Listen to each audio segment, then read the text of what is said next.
Many wonder how the great Yah did it, how he created the world.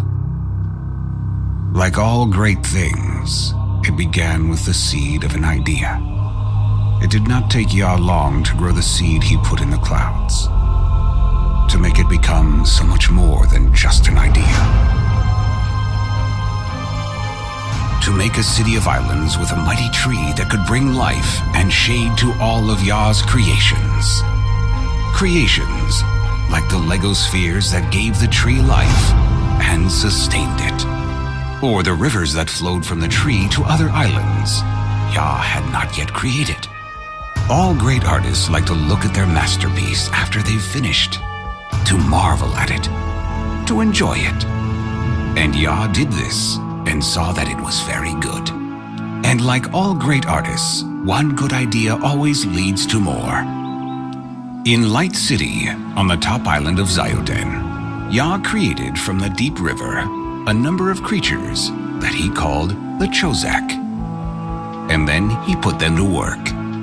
It was the best of work and the best of play for the Chozak, who tended and cared for the mighty tree in Zioden. But there was one job that was greatest of all, a special job given to only one.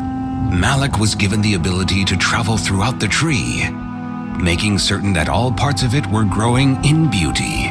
Malak was loved and respected by all, especially by his assistant, Anelius. But one day, and this was a sad day indeed, something began to grow inside Malak. Yes, like a seed. Instead of enjoying the cool shade the tree brought him, or the special job that he was given, Malak began to hate it. He hated how the Chozak looked up to Yah instead of to him, the great keeper of the tree whose job was to help the tree grow. And Malak even began to hate the great Yah and the tree he had promised to protect. Malak found other Chozak who agreed with him, and they gathered to come up with a terrible plan. They would destroy the tree and steal the Lego spheres that helped it grow, and they would build their own city. But Anelius did not share Malak's hatred. He loved the mighty tree, and he loved Yah for creating it. Anelius told Yah all he had learned. Yah told Anelius to take all those who were not with Malak and to hide in the tree. Anelius told his family and friends to not be afraid, and they hid in the tree where they knew Yah would keep them safe. When Malak and his followers tried to kill the tree, they found that the tree had other defenses they had never known about. Malak and his followers thought Yah was dependent on them, that they had the power to cut the tree down. They did not. And Yah said, "Malak, I am so sorry for what you have done. So sorry that you could not be happy here, that somehow you let something so dark and terrible grow, here in Light City of all places, and you convinced others to walk in this darkness with you. This is a terrible day, the first that is not good. The shade from the tree of Zioden was meant to protect you, but you have turned instead to the shadows." On that day, Malak and his followers became known as the Malazek. They swore that one day they would return to get their revenge.